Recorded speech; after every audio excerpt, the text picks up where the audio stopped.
ஒரு விஷயத்தை ஃபாலோ பண்ணால் போதும், நம்ம சீக்கிரமாக ப்ராஃபிட்டபிள் ட்ரேடராக மாறிடலாம். இன்றைக்கி ஃபாரெக்ஸ் ட்ரேடிங் ஜேர்னியில் டோட்டலாக 5 ட்ரேட்ஸ் எடுத்தேன். 3 கோல்டில் எடுத்தேன், ஒரு யூஎஸ்டி ஜேபிஒயில் எடுத்தேன், ஒரு யூரோ யூஎஸ்டியில் எடுத்தேன். யூரோ வந்து டேரெக்டாக straight TP hit. USD JP வந்து பிரேக் ஈவன் ஆயிடுச்சு. எஸ்எல்லை தூக்கி பிரேக் ஈவனில் வச்சிட்டேன். ஸோ எஸ்எல் வந்து அடிச்சிருச்சு. அப்புறம் கோல்டில் வந்து 3 ட்ரேட் எடுத்தேன். 2 ட்ரேட் வந்து லாஸ் ஆகிடுச்சு, ஒரு ட்ரேடு ப்ராஃபிட்டபிள் ட்ரேடாக இருந்துச்சு. அந்த ஒரு ட்ரேடே இந்த 2 லாஸையும் பேர் பண்ணி கொடுத்துருச்சு. இன்னும் $60 ட்ராடவுன் இருக்குது. அப்புறம் $500 பாஸ் பண்ணணும்.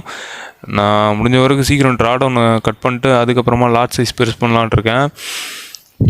காப்பி ரைட்டிங் சீக்ரெட்ஸ் புக் படித்தேன். அந்த சாப்டரில் என்ன சொல்லியிருந்தாங்கன்னா, ஒரு சேல்ஸ் காப்பி எழுத போகிறோன்னா அந்த சேல்ஸ் காப்பி எழுதுறதுக்கு முன்னாடி டாப்பிக்கை பற்றியோ இல்லை அந்த நீஷை பற்றியோ நம்ம வந்து நல்லா ரிசர்ச் பண்ணியிருக்கணும். நம்ம நல்லா ரிசர்ச் பண்ணி எழுத ஆரம்பித்தாதான் நமக்கு ஒரு வார்ம் அப் கிடைக்கும். நம்மளோட சேல்ஸ் லெட்டரை நல்லா டெஸ்ட் பண்ணி பார்க்க முடியும்.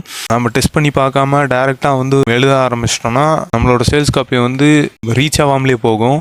அதே மாதிரி தான் ட்ரேடிங்கும். கரெக்டான பேக் டெஸ்டிங் ஸ்ட்ராட்டஜி இருந்துக்கிட்டே இருக்கணும். அப்போ தான் நம்ம அந்த ஃப்ளோ ஸ்டேட்டுக்கு போவோம். இல்லைனா லாஸ் ஆனவுடனே ஸ்ட்ராட்டஜி டு ஸ்ட்ராட்டஜி ஜம்ப் பண்ண ஆரம்பிச்சிருவோம். இந்த ஒரு மிஸ்டேக்கை மட்டும் அவாய்ட் பண்ணால் போதும், நம்ம வந்து ப்ராஃபிட்டபிள் ட்ரேடர் ஆகிடலாம்.